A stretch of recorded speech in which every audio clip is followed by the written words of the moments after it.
base econômica está rodando, né?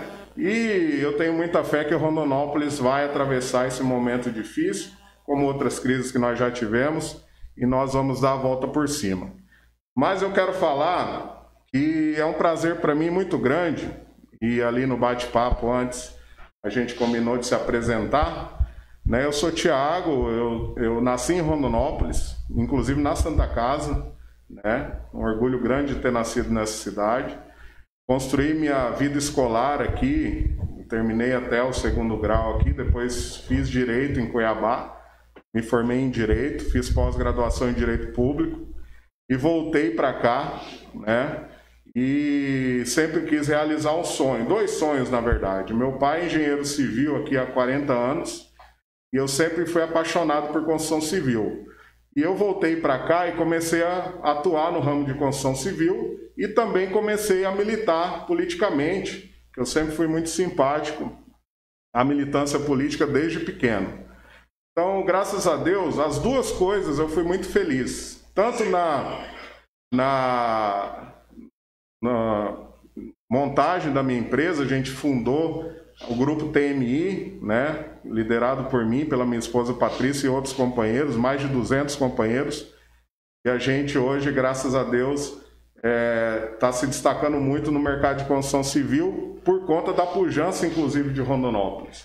E na carreira política, eu tenho orgulho de estar no 2º mandato já na Câmara Municipal, considero que dei uma contribuição grande para a cidade e estou pronto para que a gente possa discutir o futuro da cidade. Acredito que nós estamos aqui para que a gente possa dar ideias somadas a muitas ideias boas que nós temos, o cidadão tem, para que a gente possa unir essa cidade num caminho do desenvolvimento, da aceleração do desenvolvimento. Então, eu quero agradecer, Maxwell, quero agradecer o cidadão que nos assiste e desejar aí para todos nós um bom bate-papo, que a gente possa somar com o cidadão e, principalmente, que a gente possa ter muita consciência desse momento que a gente está vivendo, principalmente nos cuidados com a nossa saúde, nos cuidados ao sair de casa, sempre com máscara, sempre tomando os cuidados higiênicos,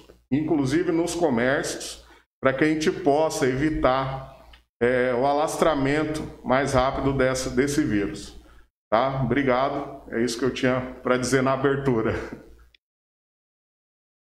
Ok, vamos lá, esse desafio, né? Boa noite a todos novamente. Eu sou a Tânia Balbinotti e fui convidada aqui com muita honra a participar com vocês para debater aqui com o vereador Tiago Muniz sobre Rondonópolis pós-Covid. Eu acho que esse é um desafio do país todo, na verdade, do mundo todo.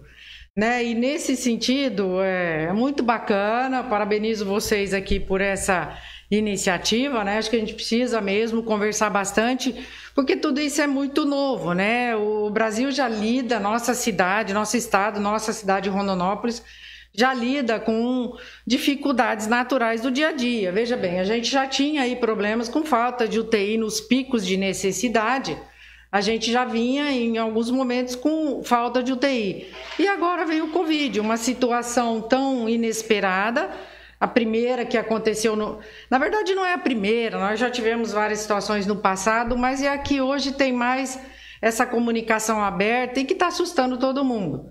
Né? Então realmente é um desafio para todos lidar com isso, e falar sobre o pós-Covid é mais desafiador ainda, né, vereador? Porque então, são tantas situações inesperadas e tantas decisões que foram tomadas e que elas vão ter impacto agora, elas estão tendo um impacto na sociedade e que nós vamos ter que ver depois o que vai acontecer. Então, Rondonópolis, a gente acredita que realmente vai sair muito rápido, primeiro porque, graças a Deus, as previsões do número de Covid que se tinha no princípio não se realizaram, né? Elas não aconteceram, a gente tem um número menor, porém o pico parece que está vindo ainda, não se sabe direito, aquela insegurança toda, mas o que nós temos visto é que vai afetar não só as pessoas que terão o Covid, suas famílias, e, puxa, muito triste, algumas pessoas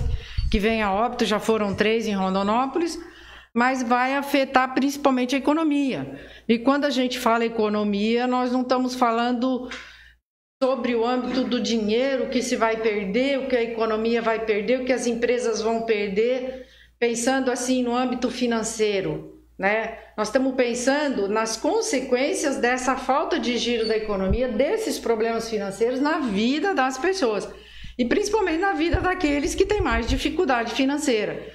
Então, nesse sentido, eu acho que nós precisamos debater. Eu defendo desde o começo, nas minhas falas, sobre falarmos dos problemas do Covid, no sentido, acho que desde o começo teria que ter se formado um grupo, né, uma comissão, a cidade precisaria ter formado isso, talvez, vereador, ainda dê tempo até na Câmara, ou porque em sociedade a gente tem debatido muito sobre o que pode ser feito dia a dia, porque cada dia as coisas mudam. Então a gente viu certas decisões que foram tomadas no começo e que agora estão impactando, que talvez não fossem necessárias. Mas a gente acredita muito nessa cidade. Eu nasci no Paraná, sou de lá, estou aqui desde 1993 e sou rondonopolitana. E a gente está aqui porque hoje mesmo eu entrevistei para trabalhar na minha empresa uma pessoa que é de São Paulo, que está aqui tentando um emprego.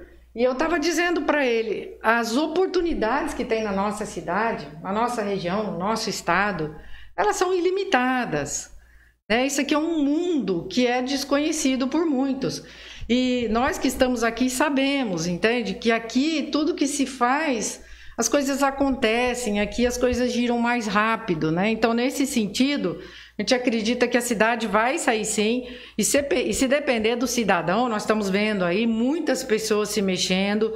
Parece até que a sociedade aqui em Rondonópolis acordou um pouco antes, né? A gente percebeu isso, essa participação, né? Muitas conversas, muitas discussões, debates. Nem sempre as pessoas concordam em tudo, porque o debate criativo ele é assim. Né? Ele é um debate de ideias diferentes e isso é interessante, né? Então acho que Rondonópolis está amadurecendo, é muito bacana e eu estou muito contente, cada vez mais contente de morar aqui, com certeza. Dani, nós temos uma pergunta que chegou aqui na redação. A situação é a seguinte, nós nunca tivemos uma mulher na prefeitura, que tal pensar nisso? Foi endereçado a você, especificamente. Olha, tem muitas mulheres com capacidade aqui em Rondonópolis, né? Que poderiam, nós estávamos até debatendo agora há pouco ali, né, Cássia? Sobre o quanto a mulher precisa participar, e eu concordo, porque a mulher, nada contra os meninos, tá? Nós estamos em 3 meninas aqui, vários meninos, né? Mas são olhares diferentes, não é que a mulher seja melhor que o homem, ela tem um olhar diferente sobre as coisas que os homens. Mas assim, específico a mim, pessoal, eu não tenho nenhum partido, realmente, né, não tem como eu ser candidata, então nós temos muitas mulheres com possibilidades. E o que depender de mim, eu vou estimular, nós temos o grupo de mulheres e a gente está sempre conversando sobre essa possibilidade lá. Tiago, agora a pergunta é para você. A questão é, antes de pensar no pós, o que pensar no agora? Então, do que a cidade tem que pensar agora, neste momento de pandemia? Sim, obrigado pela pergunta. Agora, prioridade é redobrar os cuidados com a saúde.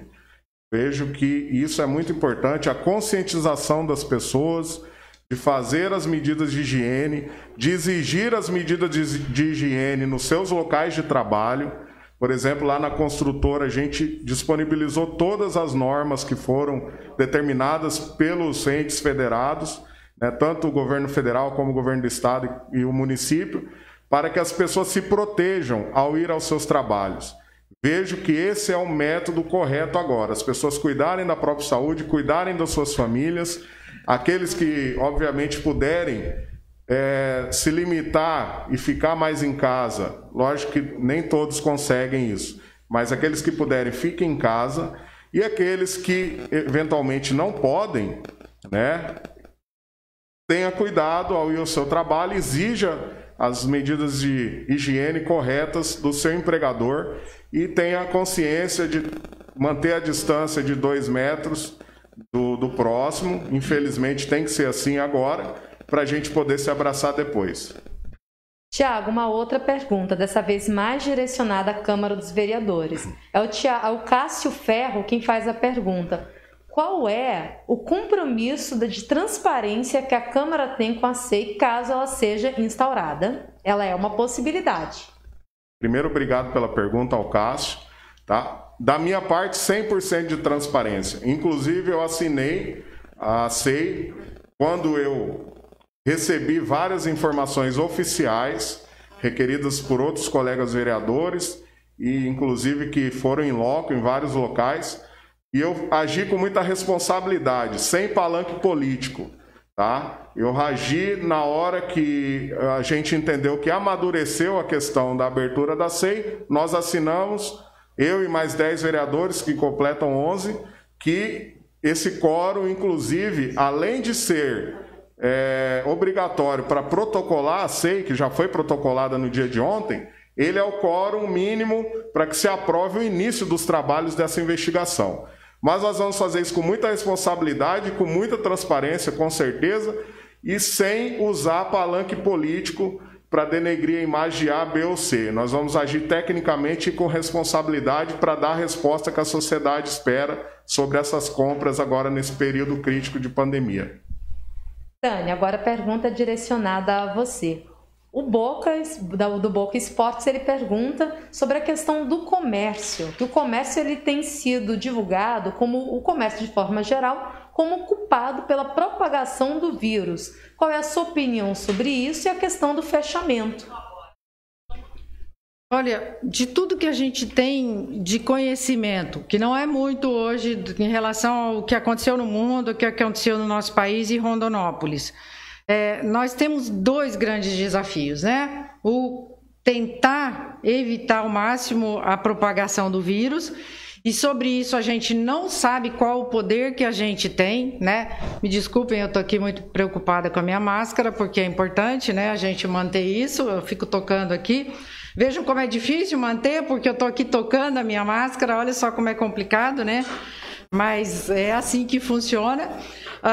Mas, pessoal, em relação ao comércio, o que a gente vê é o seguinte: como nós vamos parar o motor da cidade, um dos motores da nossa cidade? Se a gente fizer isso, as consequências serão desastrosas para a nossa cidade, mas principalmente para as pessoas. A gente tem um grande desafio hoje, que é se proteger, né, vereadora? A gente fala, fique em casa, use máscara, lave as mãos. Tem uma parte da população que tem facilidade para fazer isso, que consegue, ele tem uma casa maior, que as pessoas cabem dentro, que tem condição, mas tem algumas regiões, tem algumas áreas, tem algumas pessoas e algumas situações que é muito difícil. Então, a gente pensa que essa questão do isolamento social ela precisaria ser muito melhor debatida e muito melhor planejada e organizada. Por quê? Porque ela contempla uma parte do cidadão que tem condição financeira. A parte que não tem, ela está meio que, olha, tenta, vê o que você pode fazer. Mas nós precisamos debater esse todo. Então, a cidade precisava sentar, conversar e analisar área por área, entender como seria possível. Então, comércio, desde o começo nós poderíamos ter fechado alguns dias, aberto outros dias, separar lojas, enfim, achar uma solução. Mas fecha tudo ou abre tudo, realmente é bastante complicado. Fechar tudo, olha, nós temos aí a questão das UTIs. As pessoas agora, pode ver, tem muita gente indo para os hospitais com problemas graves porque as cirurgias eletivas não foram feitas. E agora aquilo que era eletivo, que podia esperar, está se tornando grave. Então, situações de pessoas que tinham problemas hoje, que antes podia ser resolvido com um procedimento, agora não pode mais. Viraram grave, tem que ir para o hospital. Está precisando mais das UTIs, quando o Covid pode precisar também das UTIs. Então, fechar tudo, não sei se é realmente a opção. Dentro dessa perspectiva, não pode parar uma colocação válida. A possibilidade do comércio se adequar nesse momento de pandemia, o que você, como autoridade da cidade, pensa sobre isso? Primeiro, obrigado ao Michel a pergunta. Sem dúvida, eu penso assim. Eu acredito que com organização, com critérios claros e obediência e consciência a esses critérios, com certeza a gente pode continuar trabalhando tomando os devidos cuidados. Eu sou dessa opinião. Tá? Minha opinião é bem clara quanto a isso. Logicamente que a gente tem os casos suspeitos ou as pessoas que já estão com alguns sintomas, inclusive, hoje eu falei com o diretor do Pronto Atendimento, que é amigo meu, ele falou que inclusive estão mudando os métodos de atendimento. Se a pessoa chega já com algum sintoma, eles já estão antecipando algum tratamento para que a pessoa não chegue ao ponto de precisar da UTI, do respirador. Então, gente, eu acredito que dá para conciliar nesse momento em Rondonópolis a manutenção da abertura do comércio com responsabilidade e conscientização da população. É isso que eu defendo. Tânia, o Neto Nepomuceno, ele pergunta qual é o perfil que você acha ideal para conduzir a cidade e mudar o destino para melhor da nossa sociedade rondonopolitana. Eu acredito que o melhor perfil é difícil, porque teria que ser um perfil, depende muito das pessoas, né? Nós temos, como eu disse, muitas pessoas com possibilidades, mas seja aquele que vai conseguir navegar da melhor forma possível nesse ambiente político que nós temos na nossa cidade, navegar de uma forma que ele consiga pôr foco no cidadão. Que a política seja quanto mais transformada os seus interesses para resolver os problemas da nossa cidade com foco no cidadão. A prefeitura, ela precisa ter uma estruturação administrativa que queira resolver os problemas. O atendimento nos órgãos públicos que atendem o cidadão, ele precisa ser melhorado, ser dinamizado, ele precisa ser mais rápido, mais ágil, porque quem usa o órgão público não tem muito tempo, trabalha, precisa ir lá ser rápido. As coisas precisam ser estruturadas tendo esse foco, resolver problemas. A política existe, né, as pessoas estão aí, existem os cargos, as disputas, as eleições, mas é preciso um grande líder ou várias lideranças que juntas vão conduzir a cidade para focar nas necessidades do cidadão, né? E principalmente daqueles que exigem maior solução, das áreas da cidade que exigem mais solução. Nós precisamos trazer emprego para essa cidade. Então, o que a cidade tem que fazer para trazer mais emprego? Então, foca nisso e começa a trazer, né? São questões para ser avaliadas, e sempre que se foca no cidadão, e ele precisa de renda, para ter renda ele precisa de emprego, o emprego possibilita melhores situações de vida, né? Evolução de todos. Então, acho que é esse perfil, né? Que consiga trazer esse foco do maior número possível daqueles que estão em torno do poder e das entidades e dos órgãos da cidade, focar na resolução de problemas. Tiago, o Olivar Nunes, ele entende que o enfrentamento da pandemia é uma parceria entre população e governo, e que, ao ver dele, a população ela tem feito a sua parte. Você acredita que a prefeitura ela tem feito a sua parte contra o enfrentamento dessa pandemia, desse momento que nós estamos passando, dentro da saúde? Primeiro, obrigado, Olivar, pela pergunta. Eu acabei de responder, tá? Eu acredito que as pessoas precisam ser conscientes nesse momento, tomar as medidas adequadas, e os empresários, os comerciantes, têm que oferecer essa segurança aos seus clientes e aos seus empregados também, tá? Mas eu quero aproveitar o resto do tempo para também comentar essa última pergunta da Tânia, se é que me permitem, sobre o perfil do próximo gestor, né? Se é que nós vamos ter eleições esse ano. A gente já vê aí debates e grande possibilidade de adiamento dessas eleições, e vamos torcer para que essa crise passe rápido e a gente possa ter, em algum momento desse ano, ainda as eleições. Mas eu acredito que o perfil do próximo gestor, primeiro, tem que ser empreendedor e tem que unir a cidade. Unir sem radicalismo ideológico, com entendimento focado nos problemas locais. Nós temos muitos problemas e temos muitas coisas que dá para implementar na gestão pública para atender melhor o cidadão, para sentar na mesa com o setor produtivo, estender um tapete vermelho para quem quer investir na cidade. Nós temos uma região, uma grande região, somos polo de uma grande região, com vários municípios que têm que ser mais abraçados por nós, na questão de as pessoas se sentirem mais à vontade para investir aqui. Rondonópolis tem um potencial enorme. E eu concordo com o Aníbal, com a avaliação que ele fez ontem, que nós não podemos perder o protagonismo a nível do Estado e a nível do país. Rondonópolis é uma cidade estratégica. Nós precisamos estar sempre atentos com as novas rotas logísticas que estão se abrindo para o norte, para que a gente não perca o protagonismo na cidade, que a gente possa sentar sempre com o setor produtivo, com as comunidades, sem preconceito com ninguém. Rondonópolis é uma cidade de todos, então um perfil com um pouco de experiência política, que seja empreendedor e que goste da cidade, é um ótimo perfil, e nós temos vários desse perfil. Rondonópolis é uma cidade que, enquanto a inflação cresceu 18% de 2017 até agora, a receita cresceu 30,5%. Então nós precisamos dinamizar mais esse dinheiro público para atender melhor o cidadão. E não estou aqui fazendo crítica A, B ou C, estou falando do futuro. Nós precisamos dar mais dinamismo na aplicação do dinheiro público, oferecendo melhores serviços para o cidadão de Rondonópolis. Vou dar um exemplo. Nós, municípios, somos responsáveis pela educação infantil, de 0 a 5 e de 5 a 9 anos. Nós temos ainda um grande desafio, que é enfrentar a falta de vagas, principalmente de 0 a 5 anos. Falta de vagas que atinge os colaboradores da Tânia quando eles têm que trabalhar na empresa. Com quem vão deixar seus filhos se não tiver uma boa escola funcionando? E falta vaga, isso é realidade. Isso se faz como? Cobrando da bancada federal, porque a maior parte do bolo orçamentário está em Brasília. 60% dos impostos que o cidadão paga fica em Brasília.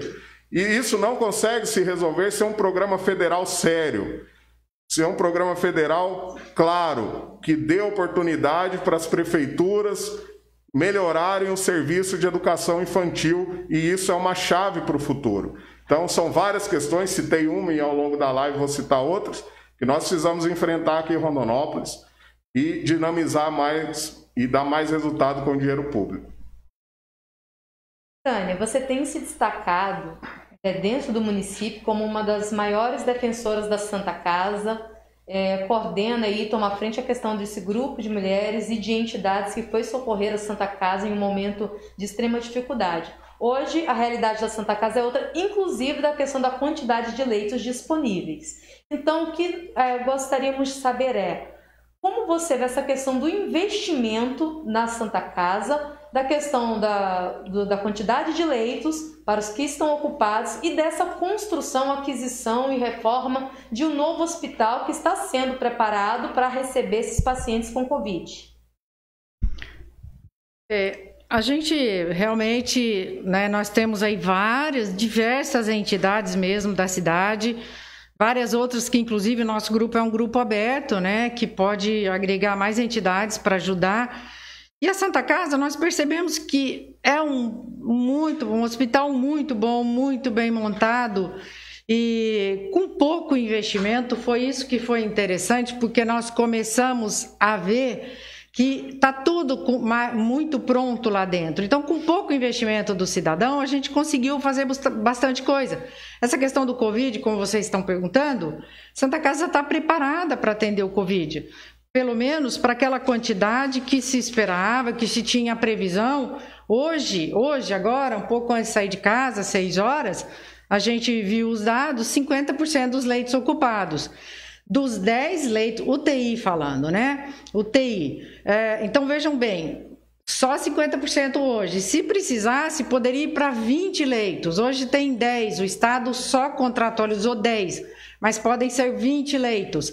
E desses 10 que estão contratualizados hoje, só 5.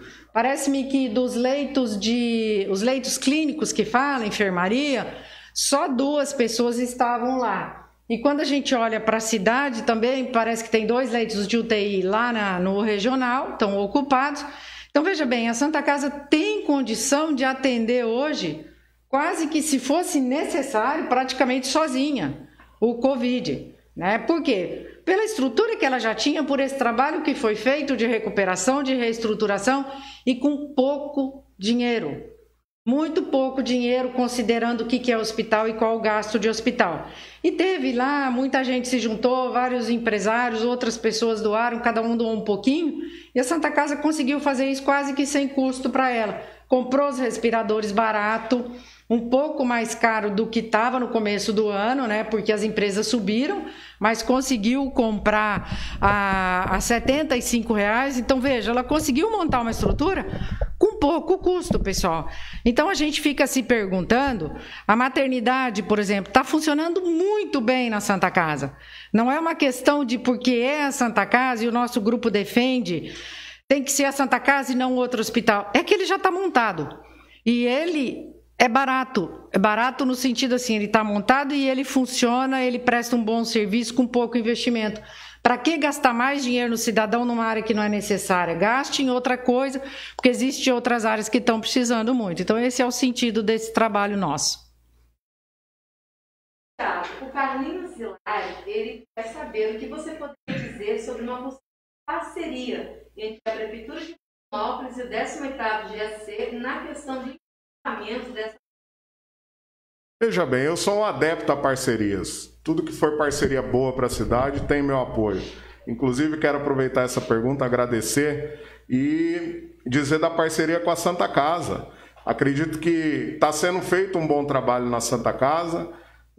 A gente já participei de algumas reuniões do SOS Santa Casa, quero parabenizar aqui a Tânia e dizer que o município precisa intensificar essa parceria com a Santa Casa de forma transparente, usando a estrutura que nós temos aqui. Eu não vejo viável mandar pessoas para Poxoréu, por exemplo, e não tenho nada contra, gosto muito de Poxoréu, mas a gente tem uma estrutura enorme aqui da Santa Casa e a prefeitura precisa sentar à mesa. Eu já conversei com o prefeito nesse sentido, inclusive junto com a Tânia, no almoço que a gente teve quando o governador veio aqui, e ele se comprometeu de passar mais de 5.000 cirurgias eletivas para a Santa Casa fazer. Não sei se isso foi feito, mas pelo menos foi falado.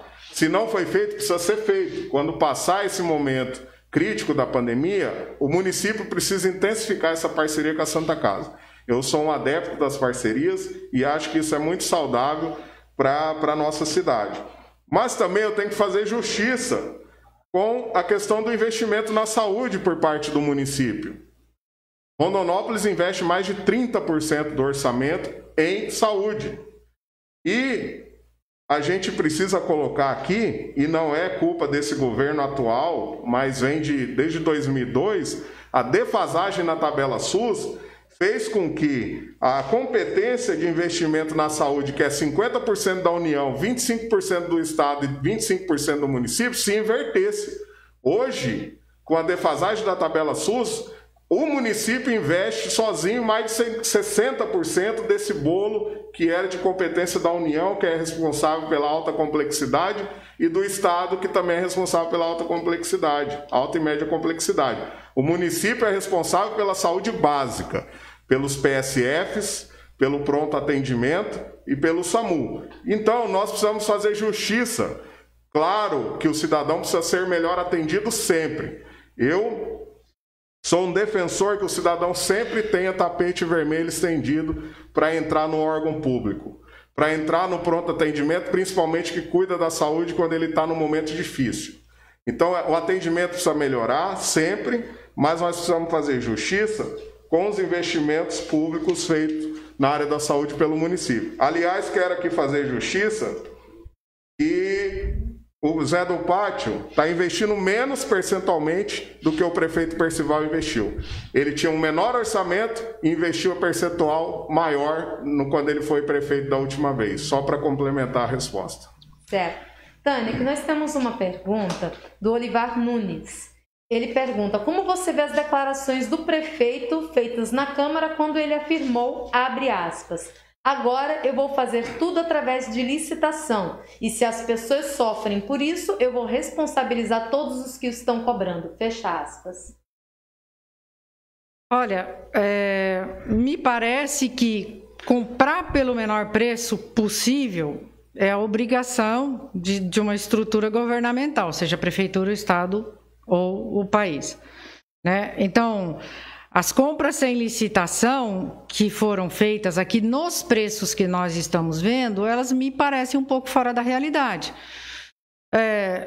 A pandemia possibilita a compra sem licitação, mas não a compra sem cotação, nem a compra sem análise. Então, nos preços que nós estamos vendo, qualquer cidadão compra uma embalagem por um preço muito, muito menor do que o que foi feito em grandes quantidades, que quando se compra em grandes quantidades, a gente acaba comprando mais barato.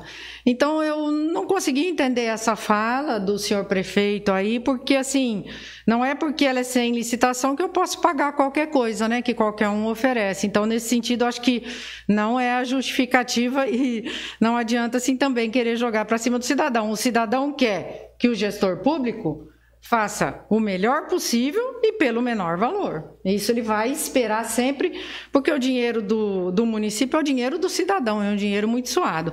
Eu queria só fazer uma observação, aproveitar o vereador aqui, a gente teve a informação agora, nesses últimos dias, inclusive, a Santa Casa é o hospital, junto com o regional, que faz a alta complexidade, que ela é bancada pelo Estado, né, e pelo governo federal. E a gente soube que o FEF agora, a parte da Santa Casa, ela vai ter que redividir.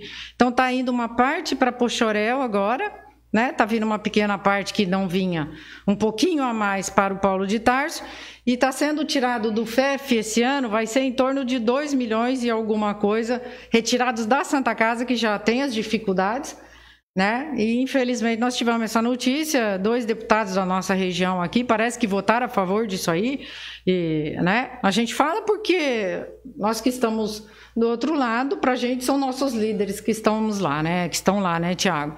Então infelizmente votaram a favor disso aí. Então a Santa Casa perdeu mais um pouco do seu ganho, daquilo que vinha para pagar os serviços que ela faz, né? A gente ficou assim um pouco preocupado.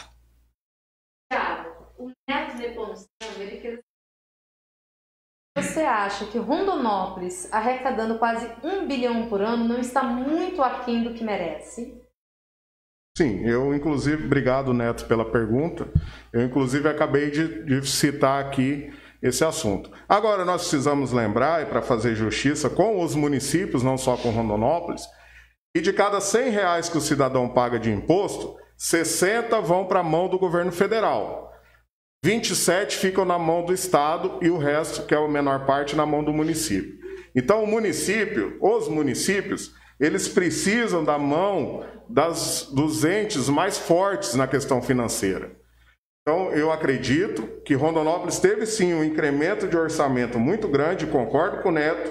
Acredito que nós temos que dar melhor dinamismo à aplicação desses recursos, mostrar mais resultados para o cidadão, não discordo disso, mas também nós precisamos discutir, nós precisamos cobrar da nossa bancada federal que faça essa discussão, que pare com essa discussão emburrecida, ideológica em Brasília e discuta o que o povo precisa, que é uma discussão do Pacto Federativo. Mais Brasil, menos Brasília. Isso não pode ficar só na conversa fiada, isso tem que ser colocado em prática. Isso é a competência do governo federal e do Congresso Nacional rediscutir isso. Inclusive, o governo federal dá calote no estado de Mato Grosso, porque o estado exporta sem recolher imposto. Todos os produtos são exportados, não são recolhidos impostos. Através da Lei Candir, o governo federal tinha que devolver esse recurso para os estados produtores, como é o caso de Mato Grosso. E aí, a nossa bancada federal precisa todo ano ficar lá mendigando um FEX, que inclusive nem veio ano passado. O ministro da Economia, Paulo Guedes, prometeu para o governador, prometeu para a bancada federal e não cumpriu. Precisa cumprir, porque esse dinheiro é menos que o Estado tem direito e ainda não vem. Então é um absurdo, o município precisa ser, os municípios brasileiros precisam ser melhor distribuído o recurso de imposto que o cidadão paga para que volte a melhoria na ponta. Tiago, a Fernanda Guimarães ela fez o seguinte questionamento sobre a educação. Existem algumas denúncias de que as escolas municipais estão se esquivando de entregar o material escolar para as crianças darem continuidade às atividades em suas casas, enviando apenas por WhatsApp ou por e-mail, sendo que a obrigação das escolas era de entregar as pastas com as atividades impressas. Os valores das impressões passam de R$200 por aluno, o que poderia ser feito para fiscalizar e obrigar essas escolas a cumprirem com a obrigação de entrega, haja vista que os responsáveis por essas crianças não possuem condições financeiras para arcarem com este gasto, que é responsabilidade do município. Concordo 100%, obrigado, Fernanda, pela pergunta. acredito que o município tem que se organizar melhor para dar menos prejuízo possível nos seus serviços públicos que estão paralisados, que é o caso da educação infantil, e procurar disponibilizar esse material para que as crianças possam não parar 100% as suas atividades. Então, eu inclusive vou cobrar isso, concordo 100% com ela. Meus filhos têm recebido videoaulas, né? Eu tenho uma filha de 9 anos, um de 6 e uma de 5, eles estão recebendo videoaulas, e isso é muito importante que esse material, mesmo que as escolas estejam fechadas, chegue para a criança não parar 100% seu desenvolvimento educacional. Tânia, a Elisângela da Silva Santos tem o seguinte questionamento: médicos em greve, a Santa Casa tem que ter um portal de transparência com todos os gastos. Com certeza, a gente está trabalhando para isso, infelizmente ainda não conseguiu, tem todo um processo, né, para conseguir ter todos esses dados, tem os balanços lá, mas muito longe do que a gente entende, nós que somos da iniciativa privada, está muito longe do que a gente sabe que é possível, porque nós precisamos de softwares, esses softwares precisam ser alimentados corretamente, né? Então, hoje, os empresários fizeram um aporte de mais ou menos 1 milhão, se não me engano, até o final do ano, 1,5 milhão, alguma coisa assim, para reestruturar todo o parque de máquinas, toda a parte de TI, porque nós vamos ter informações mais facilitadas e essas informações vão possibilitar que sejam feitos relatórios gerenciais. Então, quanto que gasta, por exemplo, dá para separar esses relatórios gerenciais? Quanto que gasta só na maternidade? Quanto custa os médicos da maternidade? Quanto custa os médicos da oncologia? Quanto custa os médicos da pediatria? Então, isso vai ser possível, infelizmente, não é de uma hora para outra, né? E ainda aconteceu essa questão do Covid. Santa Casa ainda tem várias questões ainda sendo administradas em relação às entidades, né? Mas o que se quer chegar é a transparência.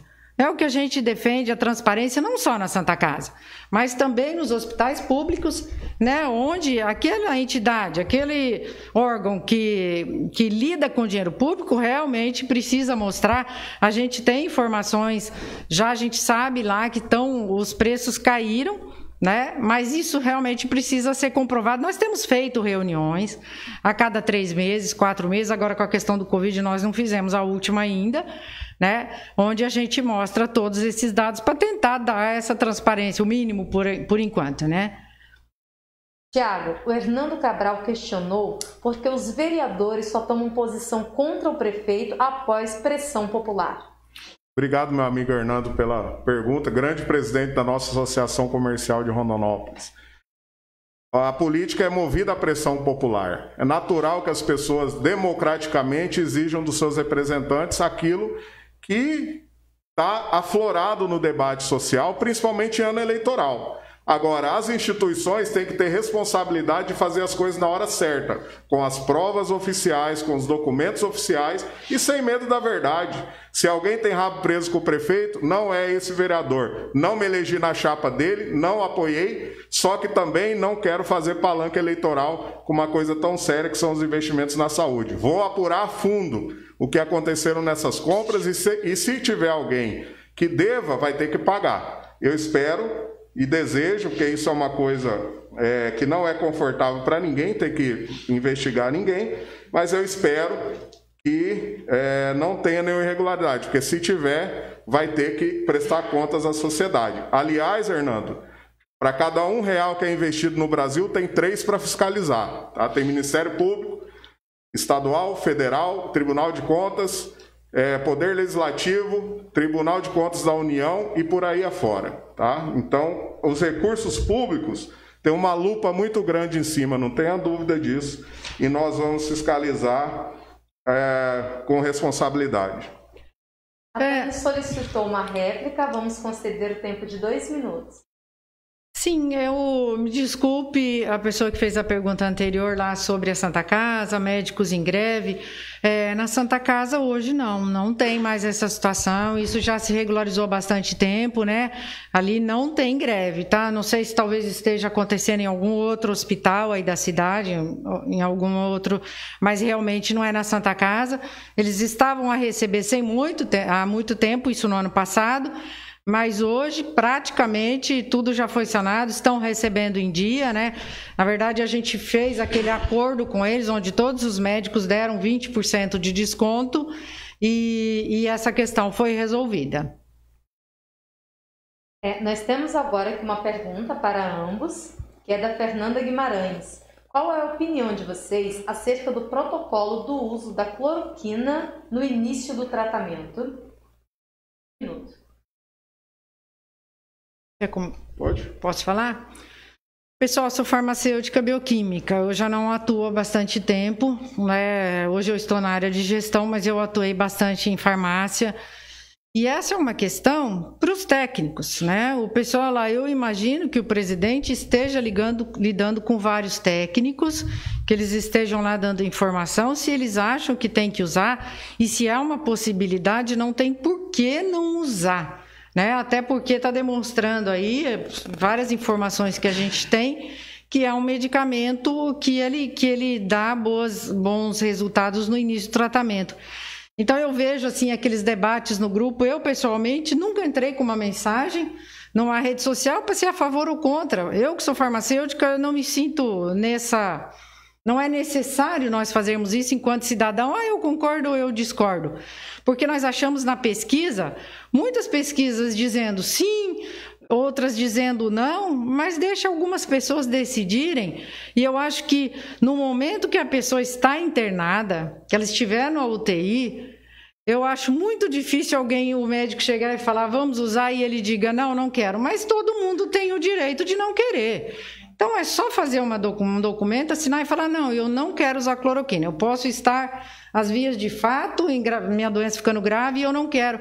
Mas quem quiser usar, pode usar. Acho que temos que ser democráticos, já que existe uma intenção de usar, e muitos acham que se deve usar, e muitos estão usando.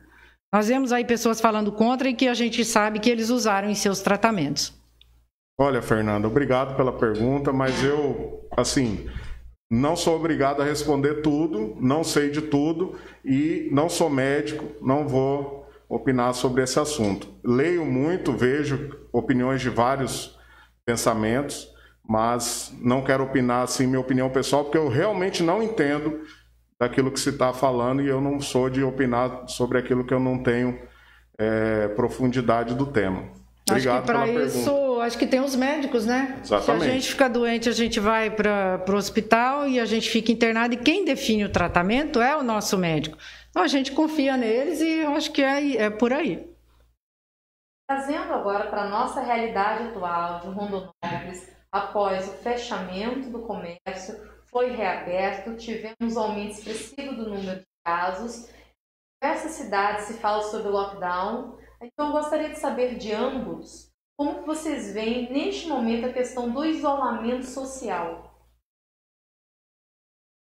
Eu já respondi minha opinião sobre esse assunto. Acredito que a melhor forma da gente conduzir nesse momento é cuidando da saúde, seguindo as orientações que nossos responsáveis pela saúde estão nos dando. Tanto é que isso tem reuniões para deliberações quase toda semana. Então, nós estamos seguindo aquilo que os entendidos do assunto, principalmente o Dr. Juliano, que é infectologista, que é a opinião que mais pesa pelas informações que eu tenho aqui no município de Rondonópolis. Então, nesse momento, eu, analisando tudo que está acontecendo, manter as empresas trabalhando com os cuidados, exigindo da sociedade e a sociedade se conscientizando de todos esses cuidados, de uso de máscara, que inclusive é um decreto estadual, que é obrigatório o uso de máscara. Muita gente ainda não está usando máscara e precisa usar máscara, tem que ter essa consciência. Não adianta estar só um usando máscara e o outro não está, tem que ser todos usando. E fazer as higienes, a higiene ao tocar em objetos e manter a distância de 2 metros. Essa é a minha opinião. Mantenha-se trabalhando e observa aí o discorrer dessa doença. Vamos torcer para que ela se estabilize o mais rápido possível. Enquanto isso, vamos tocando a vida, né, tomando os cuidados com a nossa saúde. Olha, o que eu tenho para dizer em relação ao isolamento social é que não há certeza de nada, só há dúvidas. Primeira dúvida, não se sabe se realmente o isolamento social funciona. Nos Estados Unidos, a cidade de Nova York, o prefeito veio a público dizer, o prefeito de Nova York, 60% das pessoas que têm o Covid são pessoas que estavam em casa isoladas. Eles mesmos colocando essa situação, trazendo a público. E segundo, o isolamento social funciona para aqueles de melhor condição financeira. Aqueles que têm mais dificuldade, é bastante complicado fazer o isolamento social. Então, a gente fica se perguntando se essa é a saída. Se nós estamos vendo que aí na frente, pode ser que, porque o pico de todas as doenças pulmonares, a gente conversando com os médicos, eu estou falando aquilo que eles nos passam, é sempre nessa época. Então, de qualquer doença pulmonar, de uma simples gripe até uma pneumonia, uma coisa mais grave, né? É sempre nessa fase do ano. Acontece aqui depois de lá da região sul. Então, talvez o nosso pico esteja chegando agora.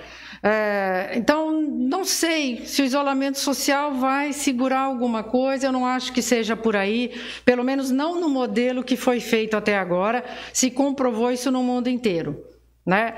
Agora, os cuidados nós temos que ter dentro do possível e eu assim penso que a sociedade precisa, ao momento dela parar, aqueles de melhor condição financeira, parar de pensar em si só e pensar também em toda a sociedade, porque esse momento de Covid é uma hora que o vírus ele está no ar, ele passa de um para o outro, né? Ele vai passar.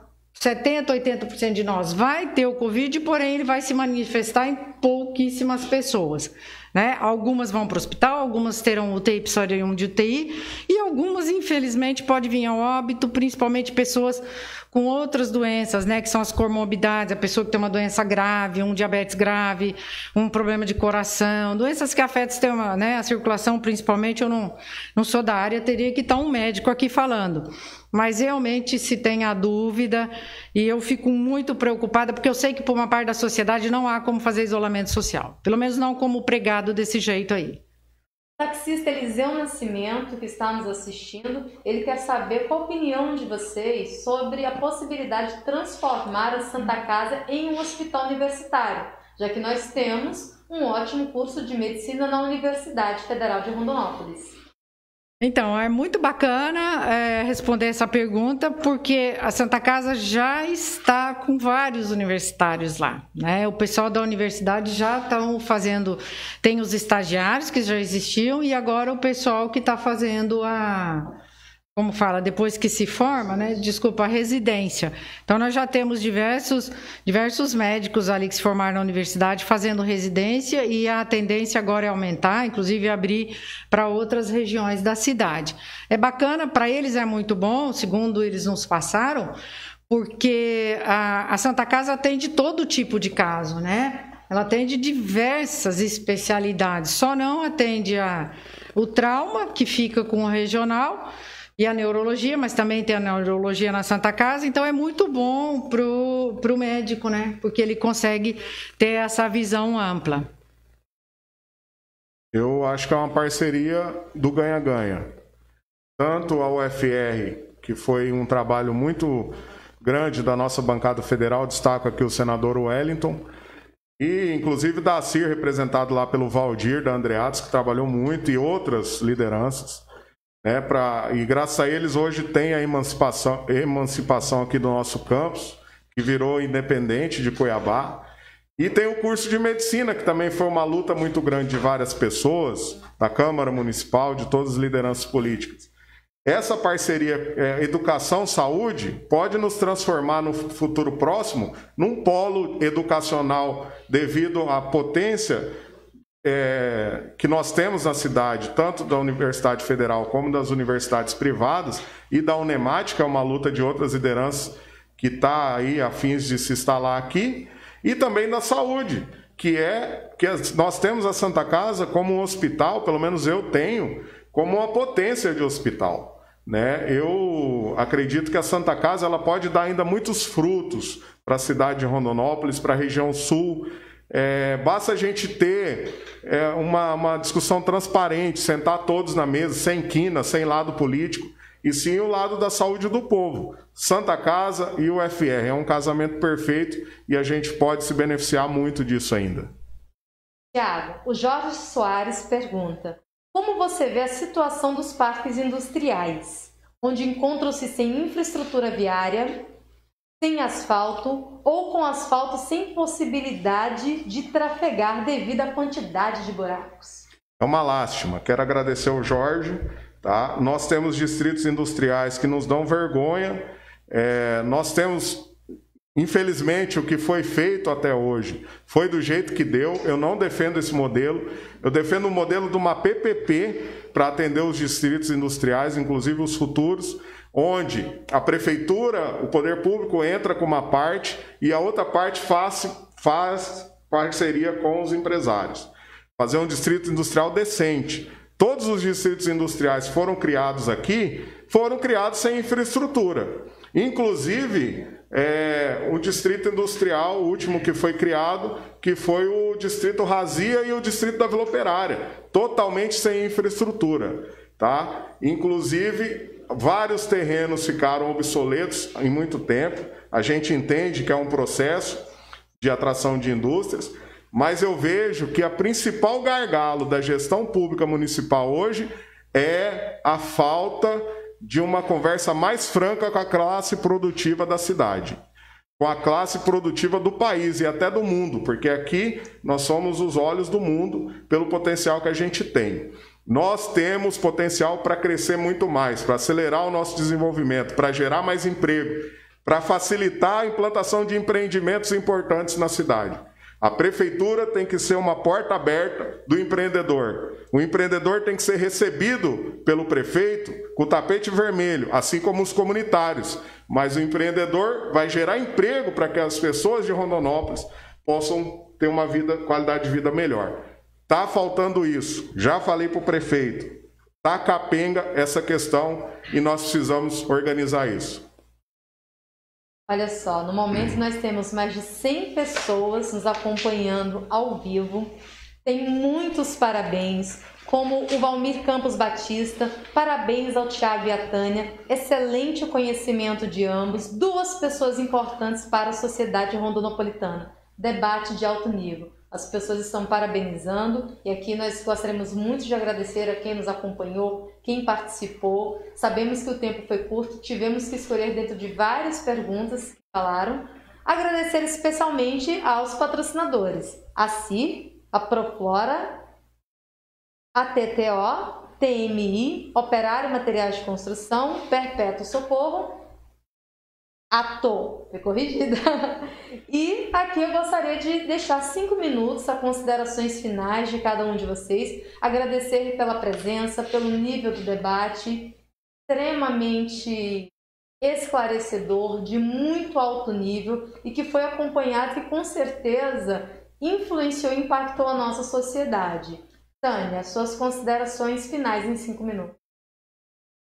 Realmente são muitos temas, né? Falar do que uma cidade precisa, eu realmente não me sinto preparada para falar.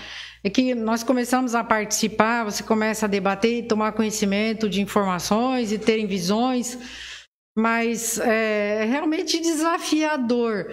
E a gente como gestor, né, como administrador, onde tem problema a gente vê a solução.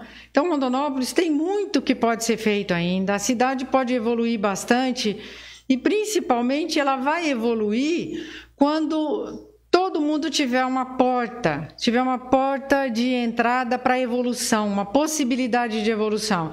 Então, a cidade realmente está precisando focar as necessidades do cidadão, mas não daquele âmbito de dar o peixe e tornar as pessoas dependentes de receber esse peixe. Não, é como se diz, as pessoas precisam aprender a pescar, elas têm que ter o lago para pescar, elas têm que ter um lugar onde venda o peixe, e aí sim elas se tornam dependentes. Então, nesse sentido, Rondonópolis tem muito para fazer.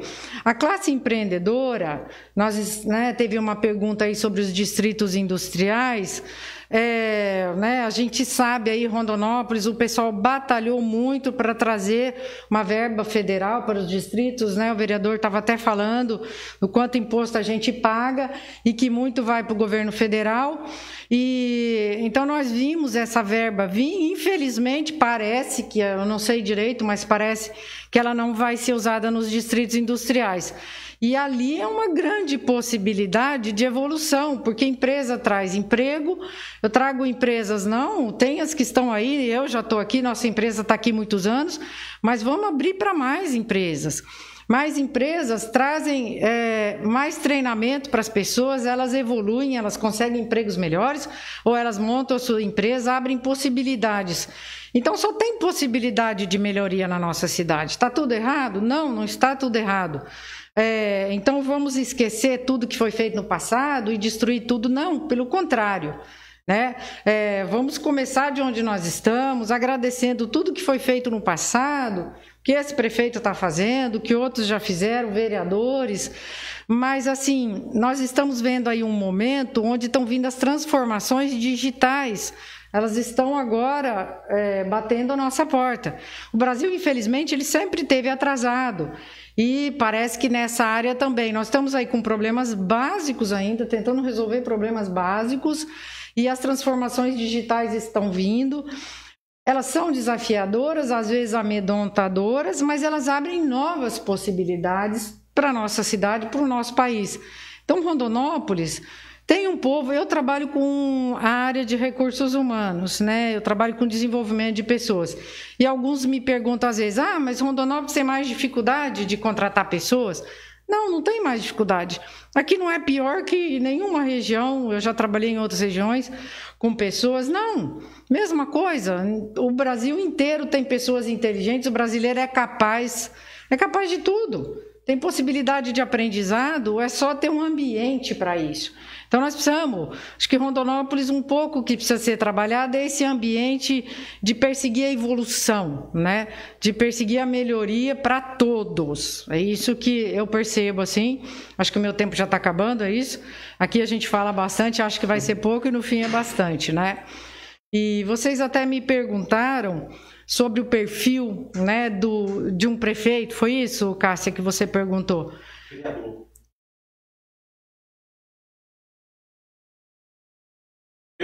Do prefeito.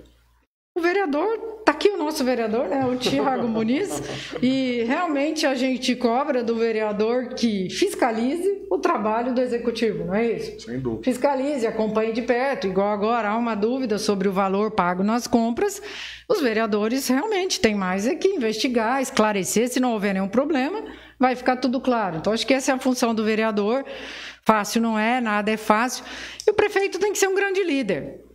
Ele tem que ter capacidade administrativa e ele tem que, principalmente, ter capacidade de atrair pessoas boas com capacidades diferentes da deles, em áreas diferentes, e montar uma estrutura voltada realmente para resolver soluções e trazer novas possibilidades para essa cidade.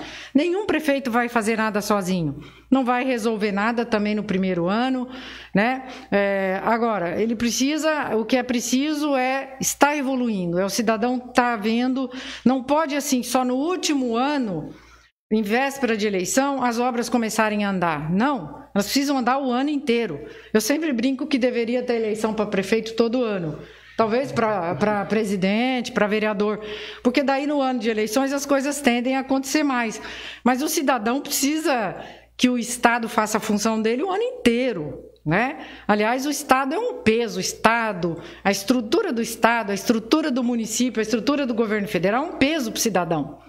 Por quê? Porque ela custa muito caro, é muito do dinheiro do cidadão que paga imposto que é utilizado para manter a estrutura estrutura dos governos estaduais, municipais e federais, né? Então, esse peso tem que sair, e a gente fala assim de nível federal, nível estadual, mas e nós, no nosso município? O que nós temos que fazer? Eu acho que é isso que a gente tem que debater e tentar encontrar soluções, né? Eu queria pedir a permissão de vocês para me dar uma réplica, porque tem uma pergunta que ficou sem um complemento da minha resposta do Jorge Soares. Eu posso fazer a réplica antes das considerações finais? Obrigado. Jorge, sobre os 56 milhões da emenda da bancada federal do Estado para os distritos industriais, realmente foi combinado com a bancada federal do Estado de colocar a emenda coletiva de bancada na cidade de Rondonópolis com uma condição: se ela fosse investida nos distritos industriais, que são peça importante para o desenvolvimento de todo o Estado. O prefeito Zé Carlos do Pátio fez esse compromisso com a bancada federal de investir os 56 milhões nos distritos industriais. Me parece que, na trajetória desse recurso, ele fatiou os recursos, coisa que eu sou contra. A palavra dada tem que ser honrada, e a palavra dada com a bancada federal era investir os 56 milhões nos distritos industriais. Minha posição é contrária, isso está errado. Já falei isso publicamente na Câmara Municipal e concordo com vocês. Tá? Concordo com a Tânia falou também aqui, e o Jorge aí na pergunta dele, para deixar bem clara a minha posição, que eu não tenho três cantos, eu sou o papo reto. Tá? Agora, as conclusões, minha palavra é gratidão. Gratidão a essa cidade que eu nasci, que minha família veio para cá na década de 60 ainda, meu tio era médico, meu avô, né? E aí trouxe meu pai para cá, formado em engenharia civil, no início da década de 80. E eu nasci em 82 e, enfim, fui criado em Rondonópolis, tenho muitos amigos aqui, quero agradecer. Até ontem eu estava assistindo uma parte da live do Aníbal e do Nenzão, me passou um filme na cabeça, porque na minha primeira campanha de vereador em 2008, o Gregório, que é filho do Aníbal, inclusive um grande empreendedor, montou uma rede de cervejas, uma marca de cervejas muito forte, louvada, tá? Muito sucesso, só recebo notícias boas dos filhos do Aníbal. E a gente se reuniu ali na casa de um outro amigo nosso, em 2008, para a gente discutir a minha pré-candidatura naquela época, eu ainda muito mais novo, né? Enfim, a gente vem nessa trajetória, graças a Deus, trabalhando muito. Tenho uma gratidão muito grande por essa cidade, sei do potencial dessa cidade, não tenho dúvida disso, sei do potencial desse povo, principalmente quando ele está unido, sem radicalismos, respeitando as posições divergentes e tendo compreensão com as diferenças para que a gente possa trabalhar junto e melhorar cada dia mais essa cidade. Nós temos que focar no nosso entendimento político nesse momento. Eu sempre tenho dito isso. Nenhuma economia, na minha opinião, cresce com essa briga institucional, com essa disputa, com essa falta de entendimento entre os poderes. Eu acredito que os poderes, o investidor, para investir, ele tem que ter um ambiente tranquilo, saudável, de respeito às instituições, de normalidade democrática. Assim, nós vamos retomar a economia de forma mais rápida. Deixe as disputas políticas e ideológicas em segundo plano e coloque em primeiro plano o cidadão, até porque a maioria do cidadão não quer saber se eu sou de esquerda ou de direita ou de centro.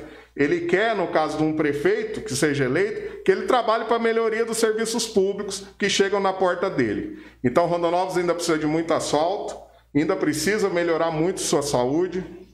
O Zé fez bastante asfalto nesse mandato, mas, por outro lado, eu divirjo dele quando ele cria um bairro sem infraestrutura, porque isso aumenta o déficit de asfalto, né? Nós não podemos mais permitir isso. Os bairros têm que ser criados dentro do plano diretor, com toda a infraestrutura, e para a gente chegar a zerar esse déficit de asfalto. Nós ainda temos problemas crônicos, como a infraestrutura do Sagrada Família, que custa muito caro, algo em torno de mais de 100 milhões de reais, que o município não consegue fazer sozinho. E nós precisamos ser francos com a população. Do orçamento municipal, sobra 5% para investimento. Então, nós precisamos das parcerias com o governo federal. Rondonópolis tem uma nota boa de crédito, ela tem capacidade de financiamento, ela tem nota A de financiamento. Portanto, eu acho que tem que ter mais agilidade nos projetos para que a gente possa captar esse recurso emprestado e fazer as melhorias que ainda faltam. Problemas crônicos de infraestrutura, como no Sagrada Família, como na região do Oásis e Paineiras e outros. Na questão da saúde, fazer mais parcerias, principalmente com a Santa Casa. Eu tenho que reconhecer aqui o trabalho das entidades, na pessoa da Tânia que está aqui ao meu lado, que é um trabalho que a gente sente que é sério, tá? E na questão dos empregos, essa cidade, ela pode muito mais. Todos que passaram estão de parabéns, deram sua contribuição, só que chega um momento que a gente precisa acelerar as coisas. E essa nova geração da cidade está assumindo postos importantes, tanto nas empresas privadas, como no setor público. Essa geração precisa chamar para si a responsabilidade de conduzir essa cidade para um momento de desenvolvimento muito maior que a gente vive hoje. Muito obrigado a você que nos assistiu. Fiquem todos com Deus, cuide da sua saúde, cuide da sua família e vamos sair dessa junto. Grande abraço. E assim, nós encerramos a live de hoje, destacando a participação do deputado federal Medeiros e o comentário do deputado estadual delegado Claudinei.